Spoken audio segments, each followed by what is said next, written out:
melụ amala onye dị mma na onye dị njọ. Asị na anya na-afụ obi, asị na anya na-afụ ime obi. Once upon a time, there lived a woman named Uju.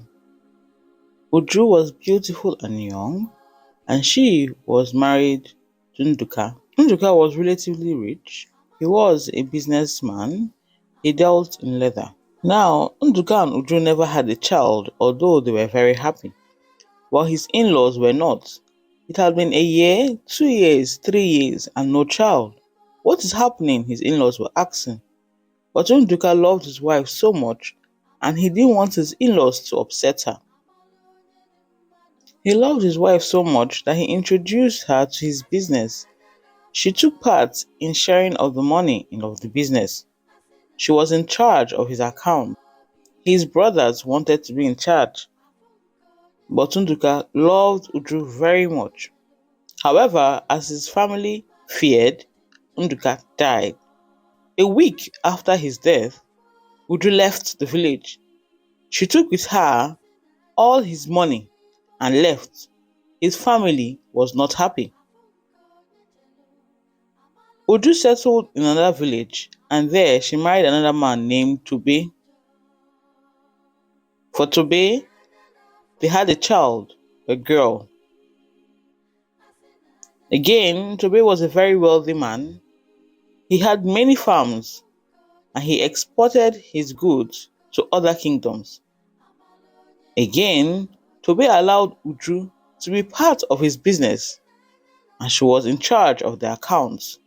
Although she had a child for him, Tobe's family did not like that she was in charge of his money.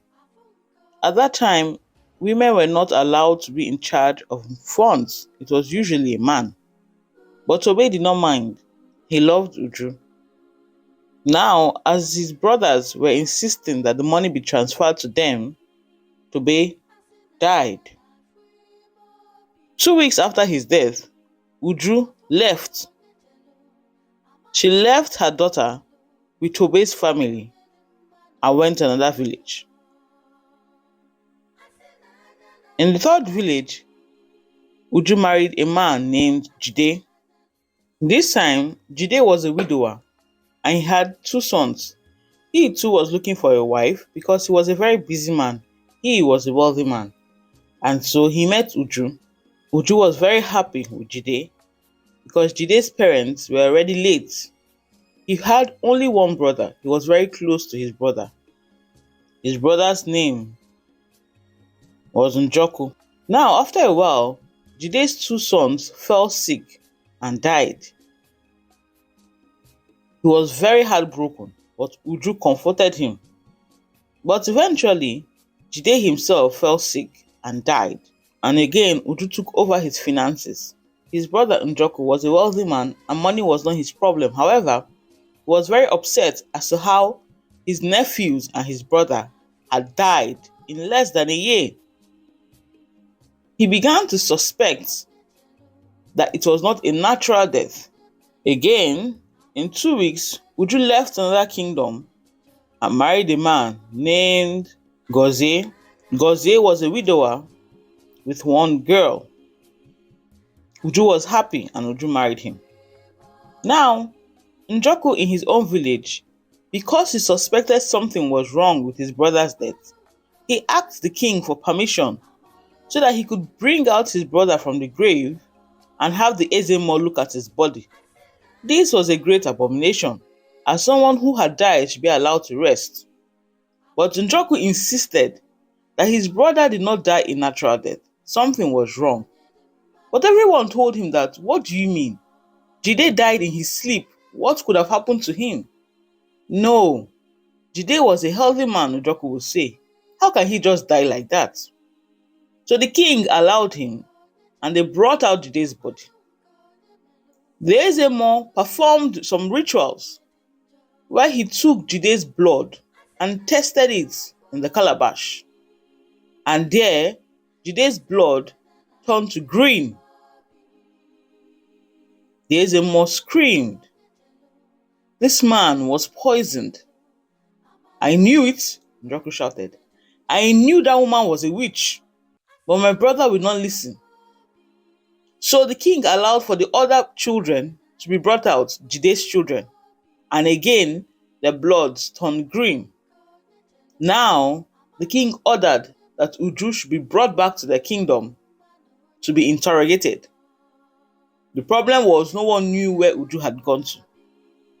Uju was in another village and she was married to Gozie.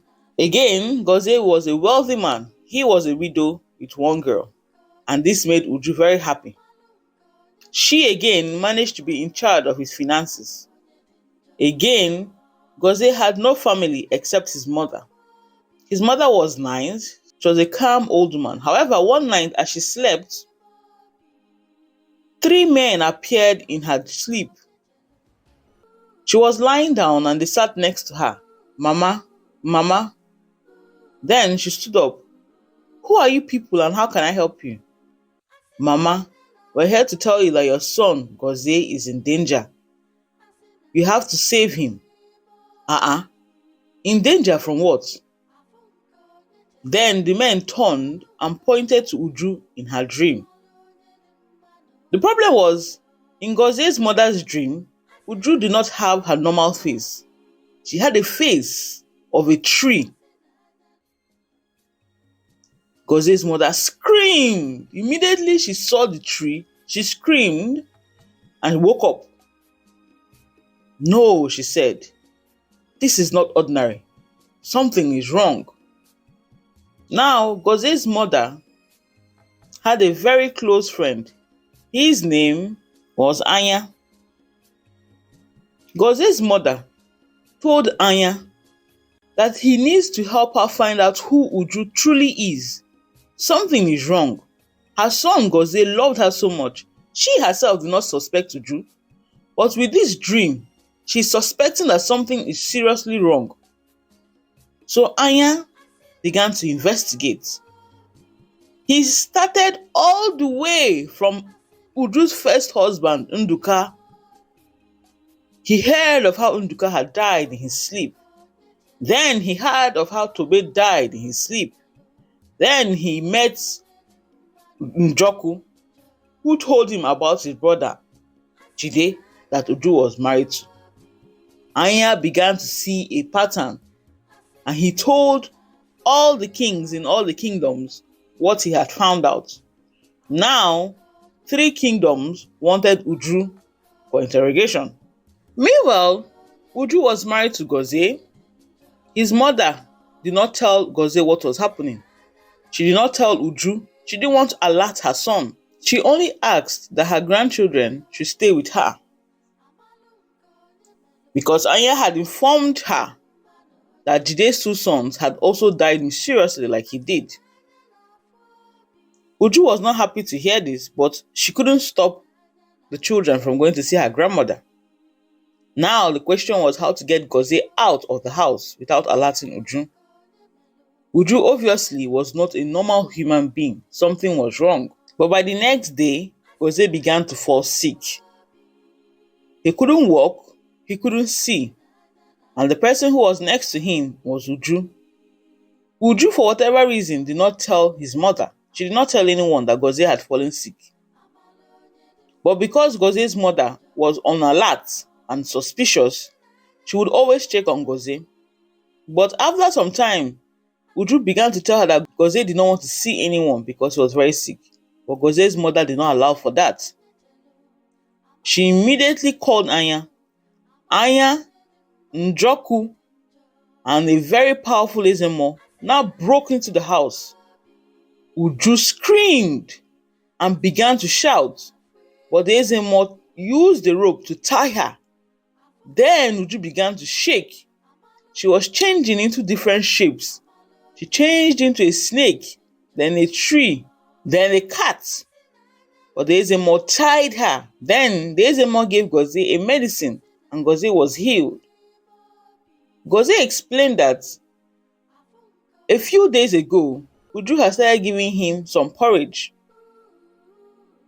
Anytime he ate the porridge, he felt sick, and he told her to stop giving him the porridge. But by that time, he was too weak, and Uju would be giving him the porridge. She had taken over his finances, she had taken over his money, and he couldn't have control of it anymore. Now, Njoku said, yes, that is exactly what happened to my brother Jide.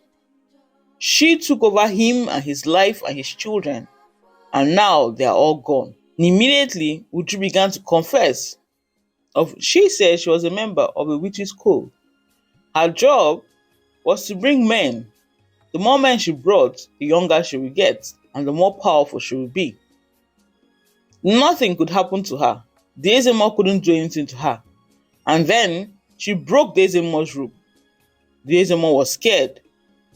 He told the people in the room that this woman is very powerful. But when they thought that Uju will escape and disappear, Nduka, her first husband, appeared. Tobe, the second man, appeared. And Jide appeared. They began to use a cane to flog Uju, and all her body was covered in wound. Uju screamed, and there she died.